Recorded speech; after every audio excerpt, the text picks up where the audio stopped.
Iowa's governor announces new funding aimed at preventing these deadly attacks.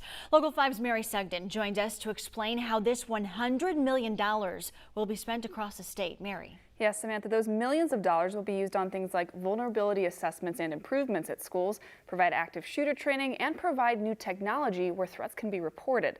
Now, the main goal is preventing a shooting like the tragedy in Uvalde from ever happening inside an Iowa school. As America continues to pick up the pieces following the Robb Elementary tragedy, Iowa Governor Kim Reynolds says parents are questioning if their student is safe. Americans are asking what can be done to prevent this from happening again. Which is why Reynolds announced $100 million of federal funding will be invested into preventing these tragedies.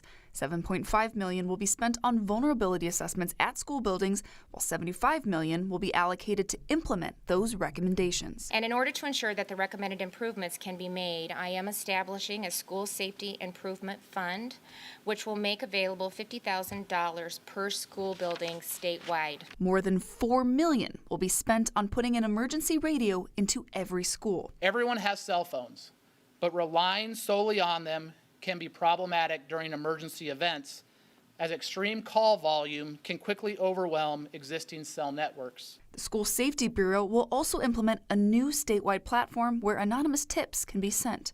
That will be accessible by app, website, or phone. The platform will be monitored and answered 24/7. Funds will also be used on a monitoring software to identify online threats, active shooter trainings, and fully staffing the governor's School Safety Bureau.